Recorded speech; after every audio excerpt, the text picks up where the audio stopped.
Hola, buenas tardes. Soy Elena y quería presentaros el primer programa de rugby femenino que vamos a hacer aquí en Live Dinner. Es un programa dedicado actualmente solo a rugby femenino, en el que queríamos ver y queríamos contaros a todos vosotros, a gente simpatizantes, chicas que jueguen a rugby y bueno, todo el mundo aquel que esté interesado, pues cosas de la actualidad del rugby femenino, tanto a nivel internacional como a nivel nacional. Vamos a repasar un poco qué pasa por todo el territorio y por toda España, y no queremos olvidar a las chicas que juegan fuera a nivel internacional. Y bueno, a lo largo de estos días os iremos contando cosas y todos los programas que vamos a hacer, pero hoy vamos a empezar por el primero, y para ser el primero tenemos a Pedrona Serra, exjugadora, hasta hace muy poquito jugaba todavía en la selección balear. Y bueno, yo también había jugado a rugby, no os lo había dicho, pero también llevo ya un montón de años colgada las botas. Pero hoy lo importante es Padrona. Padrona es licenciada en LECAFE, en INEF.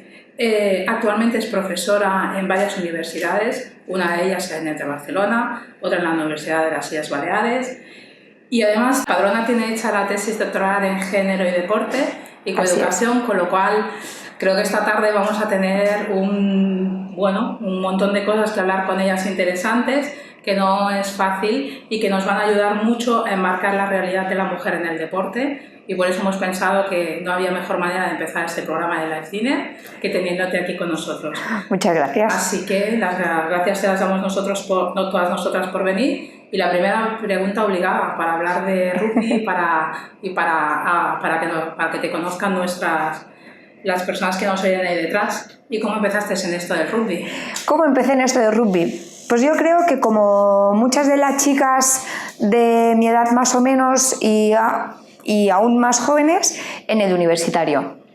El rugby universitario es aún uno de los deportes que más ayudan a incorporar a esas chicas en el rugby federado, y esa fue mi trayectoria. Empecé, yo creo que era el 2006-2007, justo cuando entré en la universidad, y casualidad, yo estaba buscando un equipo de básquet porque yo siempre había practicado básquet y no necesitaban jugadoras, todos los equipos estaban completos.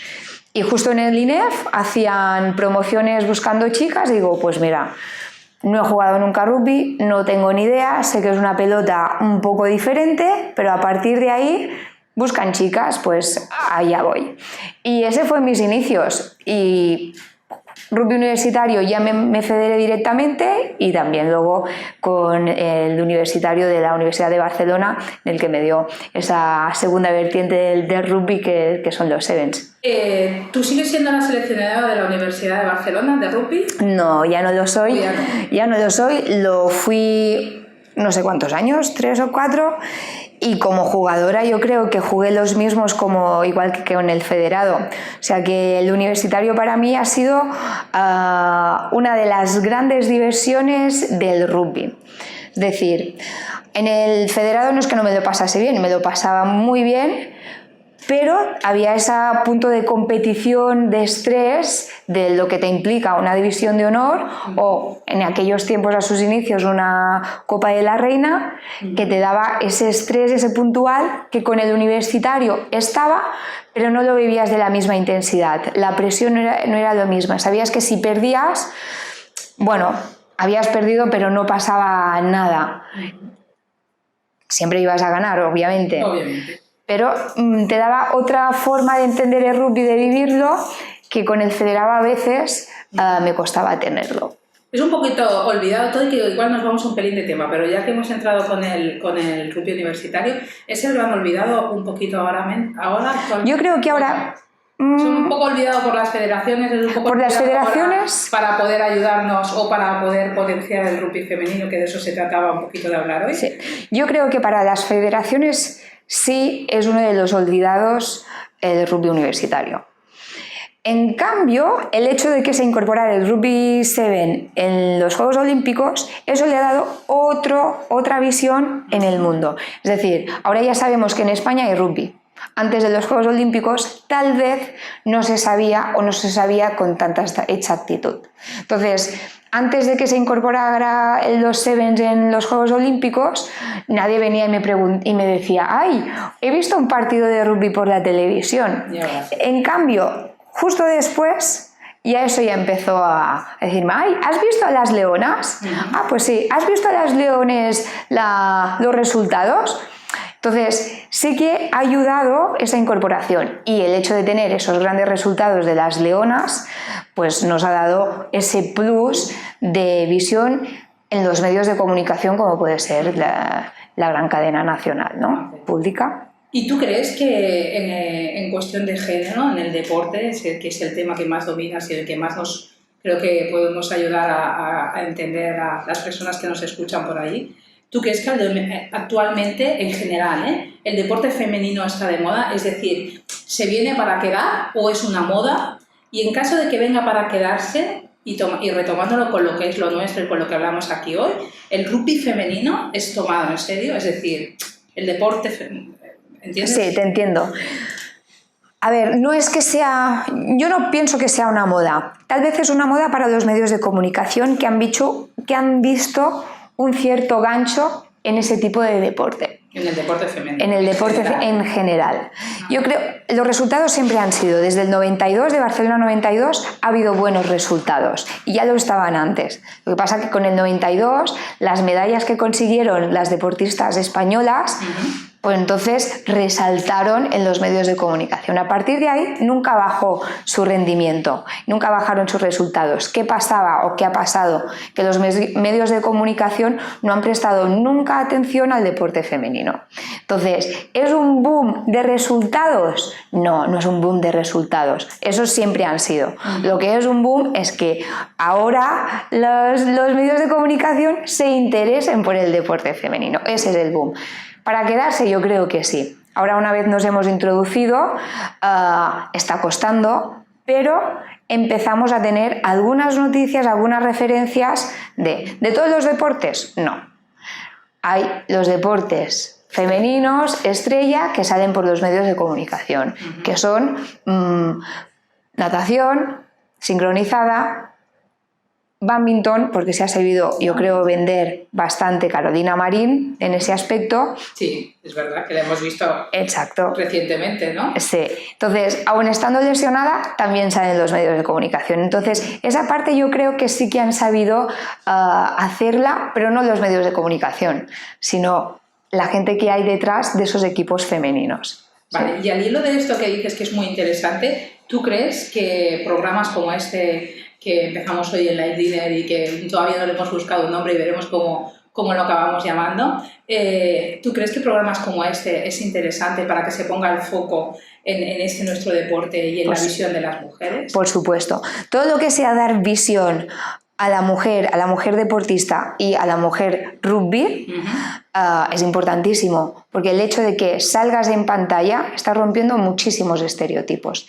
El hecho que estés en pantalla estás creando referentes, modelos, donde las adolescentes, las chicas más pequeñas, jóvenes y personas adultas como pueden ser los padres o las madres, que pueden ser abuelos, tíos, hermanos, hermanas, toda esta gente al final ve que, bueno, practicar deporte siendo mujer no es tan malo ni es tan masculino y no le va a pasar nada a tu hija para que sea una chica deportista, ¿no? Que tenga un balón siempre entre las manos o cualquier otro deporte, ¿no? Entonces yo creo que es una iniciativa muy buena y os animo a que lo continuéis por un largo tiempo. Esperemos que puedas venir próximamente en algún otro programa y veamos las dos cómo ha ido este programa. Entonces, de lo que decías, ¿no? de esta visión o de la no visión de deporte que no tenemos, sí que hay una cierta visión del rugby como a un deporte muy rudo, esto lo sabemos todos los que nos hemos dedicado a esto,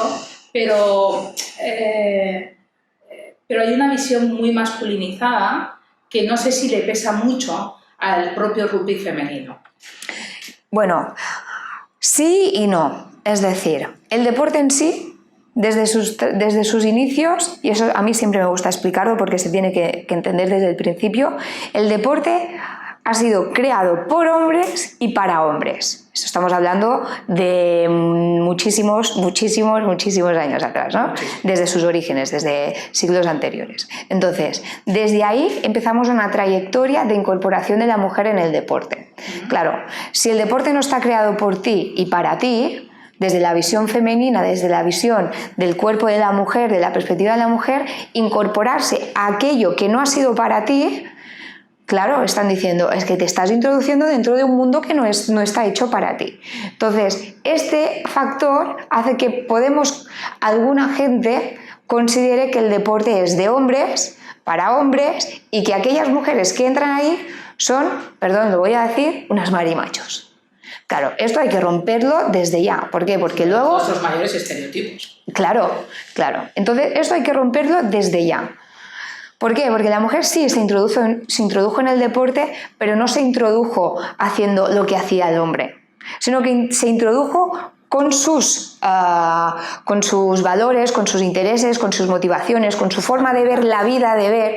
Entonces, eso ya no era masculino, sino que era de las mujeres, ni femenino ni masculino, porque hay tantas masculinidades como hombres existentes y hay tantas feminidades como mujeres existentes. Es un comentario buenísimo. Entonces, a partir de ahí, ¿qué es masculino y qué es femenino? ¿No? Entonces, eso hay que romperlo desde los propios clubes, desde las federaciones, desde cualquier estamento. Y de ahí la gran educación en la educación física, en nuestras escuelas, en nuestros centros educativos, que esto hay que romperlo desde menos 2 años. Es decir, antes de concebir... Ya vamos pensando que deberíamos... Claro. Que no debería existir. Exacto, hay que romper ya ese estereotipo. Entonces, ¿tú crees que... es percepción, si yo a lo mejor no lo he entendido bien, pero ¿tú crees que el rugby femenino tiene otra, no quiero hablar de otra forma distinta de hacerse, sino que se debería valorar por las personas que tanto que lo practican como las personas que se dedican a guiarlas, ¿no? Llámese entrenadores, llámese staffs, llámese equipos directivos, de no una manera diferente, sino... Claro, no sé de qué manera explicarte, pero claro, es diferente. Claro, es diferente, igual que tú y yo somos diferentes, igual que un chico y yo podemos ser diferentes. El deporte en sí es diferente. Eso no significa que sea ni mejor ni peor. Es decir, rugby masculino es una cosa, rugby femenino se socializa de forma diferente. Pero eso no significa que sea peor, no significa que esos resultados femeninos sean peores. Es decir, el tipo de juego es diferente. A lo mejor en los equipos masculinos tienden más a la contundencia, al choque. En cambio, la estrategia femenina busca otra manera de ganar el partido.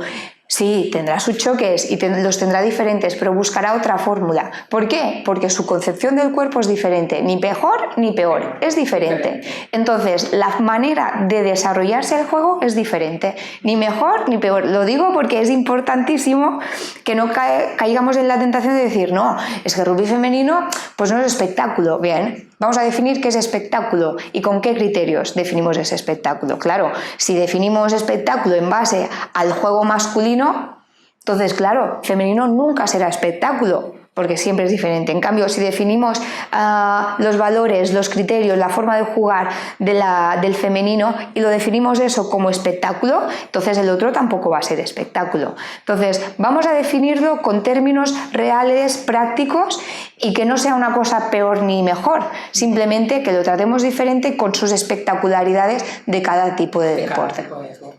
Muy interesante. Si lo podríamos enlazar, a ver qué te parece con las referentes con las referentes que están afortunadamente para el rugby femenino y para las chicas que vienen, ¿no? Que estamos seguros y que tengo muchísimas ganas de que vean este programa y que se nos enganchen, porque son el futuro del rugby y un poco con la idea se hace este programa, es decir, que vean, ¿no? Más allá de lo que le podamos contar desde los clubs, ¿no? Que ciertamente están muy masculinizados, que luego hablaremos un poco, ¿no? De cómo están los clubs, ¿no? Esto lo dejaremos un poquito para más tarde, pero para que las chicas puedan ver cuál es la idea del rugby femenino que tenemos en mente las personas que llevamos un tiempo ahí. Quería ver cómo veías tú, ¿no? Pues el hecho de que estas personas, de las jugadoras que están de élite, que están bajando. Es decir, bajando quiere decir que evidentemente tienen... Hay un momento de retirada. Hay que decir hasta que llegamos. La retirada deportiva. Tú lo dejaste, yo lo dejé. Exacto. Y en la élite, la retirada deportiva es un momento crucial y que en España no sabemos utilizar ese potencial de esas jugadoras y en algunos casos de los jugadores. Pero en el caso de las chicas aún se desperdicia ese talento que han conseguido durante tantos años de sacrificios y de aportación al deporte femenino español, ¿no? Entonces, que esas chicas se conviertan en entrenadoras enriquece el deporte. Enriquece. ¿Por qué? Porque tienen toda ese recorrido de la élite, igual que lo puede tener un chico, y al final lo que hace es devolver lo que el rugby le ha dado, ¿no? Que siempre hablamos de esos valores, el rugby me da y yo le devuelvo, vale. Hay que darles la oportunidad de que lo puedan devolver. Y por eso decía que a veces desperdiciamos. Es decir, las chicas se retiran, adeu, hasta luego, y nunca más se supo de estas chicas. Bien, ¿qué tipo de acciones hace la Federación Española para seguir en contacto con esas chicas? ¿De qué manera pueden dar vida a las futuras generaciones? Y de ahí es importante que se incorporen a los staffs, que puedan volver a incorporarse y seguir el día a día como grandes entrenadores que seguro que tienen esa riqueza como profesionales del deporte. Porque aportan una visión diferente, ¿no? Correcto. Su experiencia como jugadora y toda la trayectoria que han tenido incluso de discriminaciones con la misma federación, pueden decir, hey, a partir de aquí esto no se puede permitir. Y yo creo que ese es el punto que da un poquito de miedo a las federaciones, que pueden ser a lo mejor el ingrediente revolucionario cuando no se está repartiendo equitativamente, no digo de forma igualitaria, sino ya digo equitativamente, todos los recursos para que haya más chicas en el rugby español, ¿no? Que sean equipos igualitarios con los mismos recursos, incluso potenciar para que haya más fichas federativas en una base, ¿no? Porque el hecho de haber más fichas federativas, yo creo que repasaba unos apuntes de la Federación Española y se esperaban 5.000 fichas para el 2021 de rugby femenino. Puede parecer poco, mucho, o comparado, si no me van mal los datos por la cabeza, desde el 2014 al 2021 estamos hablando de 2.500 fichas aproximadamente a 4.500. Es que ha habido un crecimiento en cuanto a fichas federativas femeninas y yo creo que eso las federaciones lo han detectado. Y es decir, pueden ver que en el rugby femenino tienen un potencial de crecimiento a nivel estatal y eso que les da reconocimiento dentro del propio Consejo Superior de Deportes. A más fichas, más reconocimiento tienes a nivel del gobierno, ¿no? Entonces eso yo creo que también lo tienen que aprovechar. No se puede decir, vale, tenemos un colectivo femenino, universitarias que sabemos que están, y les digamos, no, aquí no vais a venir. Y las propias jugadoras de la Federación Española pueden, o de la catalana incluso, ¿no? Pueden jugar con esas federaciones, darse visibilidad y jugar como un role model, ¿no? Como un referente. Y al mismo tiempo ser un referente para las escuelas.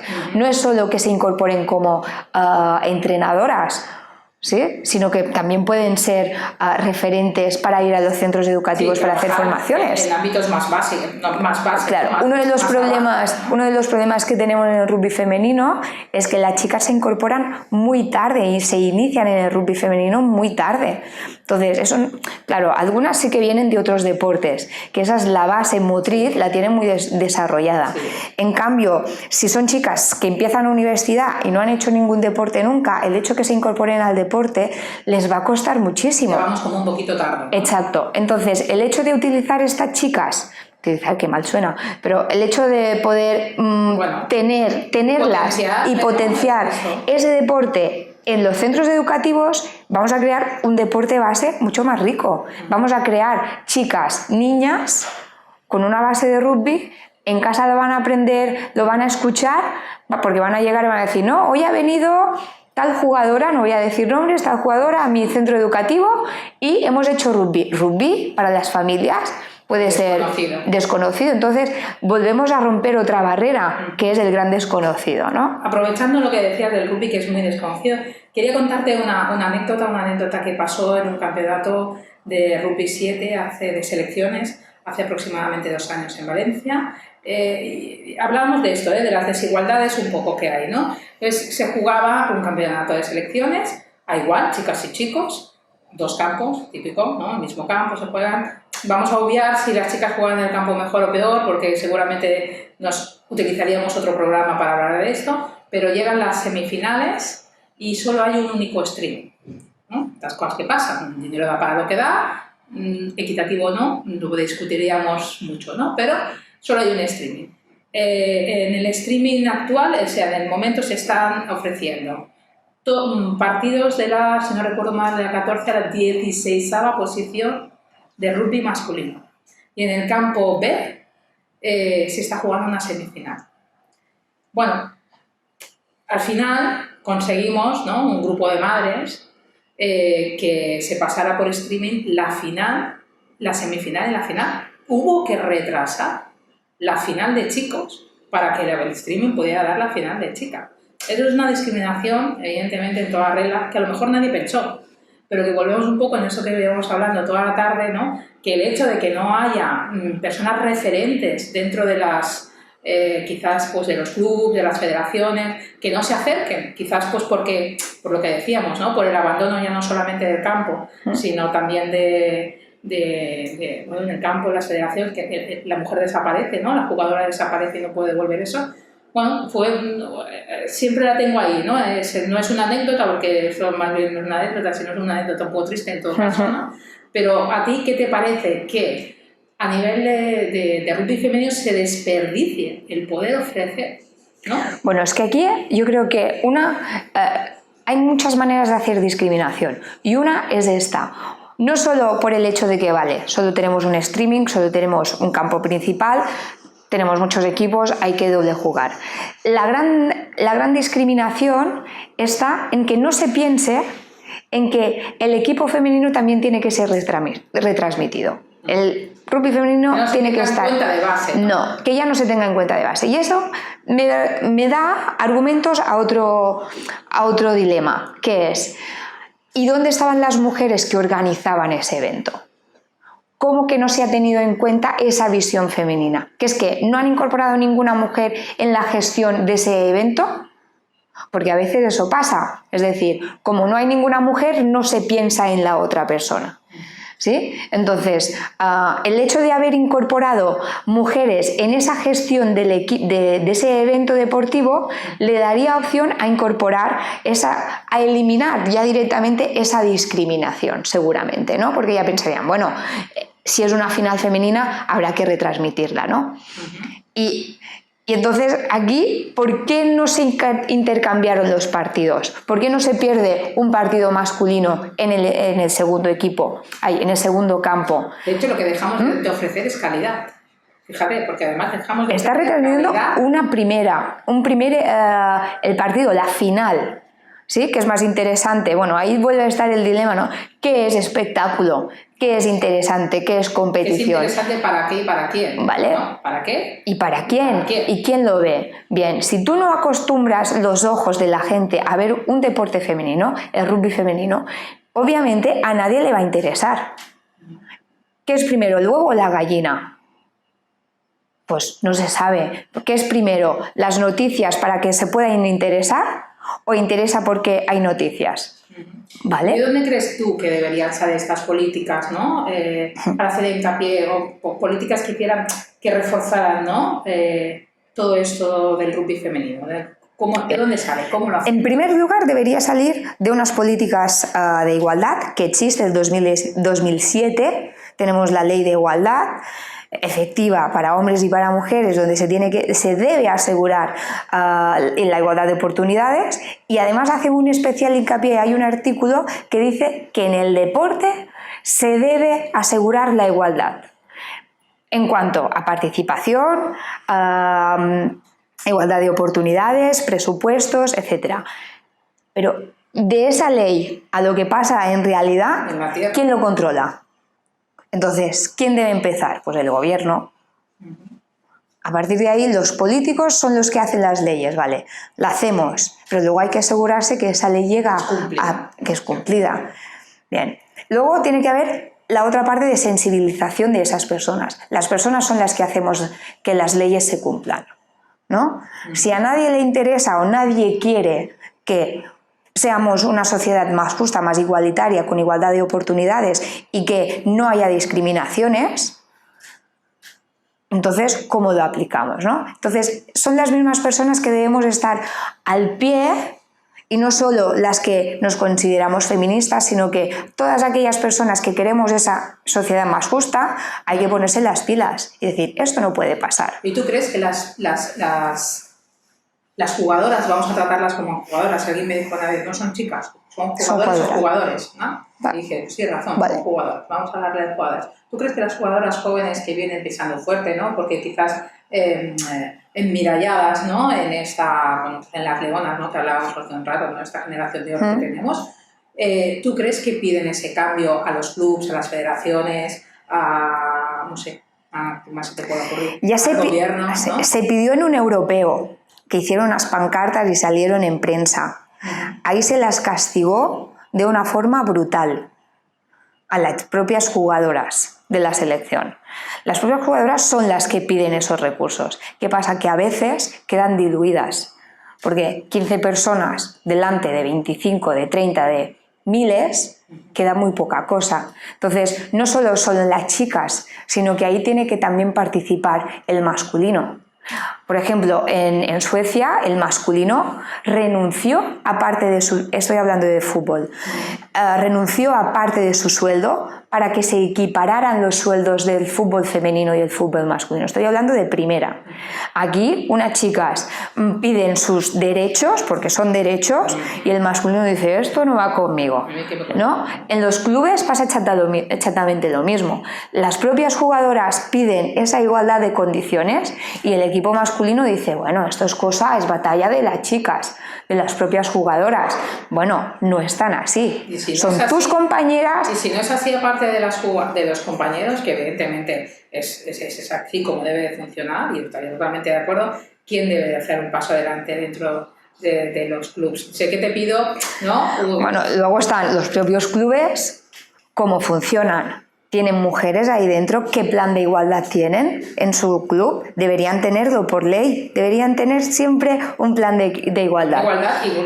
Y cumplirlo, porque a veces lo tenemos escrito y luego está ahí. ¿Tú crees que hay un objetivo? O sea, todo club, ¿no? Tiene un objetivo. No lo tienen. No lo tienen. No cabe la frase, ¿no? No lo tienen. Algunos intentan a redactar ese documento, pero no lo tienen. Luego, las mujeres en la junta directiva, ¿dónde están? ¿Cómo pueden pensar en femenino para las mujeres, para que su club crezca, si no tienen mujeres en ese equipo directivo? ¿Qué puede aportar, ¿no? ¿Qué visión? Mira, el simple hecho de unos horarios que no sean dificultosos para realizar partidos para las jugadoras, para el propio equipo femenino, unos entrenamientos que no estén a las 11 de la noche, que es el único horario que queda vacío ese campo.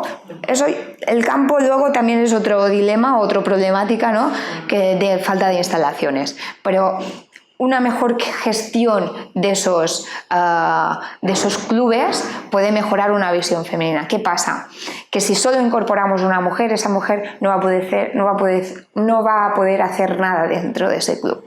En cambio, hay un cambio en el club a partir de que se incorporan más de 3 mujeres en las juntas directivas. Y me preguntabas, ¿qué puede aportar un liderazgo femenino, ¿no? Te lo voy a decir con aquello, exacto, porque me lo he apuntado porque digo, esto es interesante que se sepa, porque al final a veces no prestamos atención. Estadísticas, estudios de investigación, objetivos con datos reales. Entonces, ¿qué nos dicen esas investigaciones? Que las direcciones femeninas, el liderazgo femenino, trabaja mucho más en equipo. Las decisiones son mucho más democráticas. No es yo mando y ordeno, sino vamos a consensuar aquello que es mejor para el club. ¿Sí? Para el club, es muy interesante. Para el club. Para el club, y no para el equipo. Exacto, para el club. Entonces, vamos a llevar a consenso estas decisiones. La toma de decisiones son más racionales, porque es más democrático, más participativo y se valoran todos los valores. Existe más comunicación dentro de la propia junta directiva, hay más cooperación, entonces todos vamos a una. Además, Las palabras que siempre salen son el compromiso, igualdad, diversidad, desarrollo de equipos de trabajo con más relaciones personales, sociales, ¿sí? Y mucho más inclusivos. Entonces, yo creo que sale ganando un club que tenga esas visiones. No digo que tenga que estar siempre como directiva, como presidenta, sino que esté en todos sus estamentos. Exacto, ¿no? Exacto. Hoy en día, ¿qué tenemos? Que no hay, y si alguna hay, está en posiciones muy bajas, ¿vale? Esto lo llamaríamos una segregación totalmente vertical. Es decir, la toma de decisiones está justo arriba y las mujeres que están ahí pocas veces las van a tener en cuenta. Y me vas a dejar que te haga casi que la última pregunta, que luego tú nos cuentas alguna cosa si nos hemos dejado en el tintero que tú creas que es interesante, que yo me pasaría el rato hablando contigo, pero en algún momento no hay que parar. Hay que parar, y es que aprovechando que trabajas por el plan estratégico del rugby catalán, que aquí sí que vamos a tirar un poco más para casa, ¿no? Sí.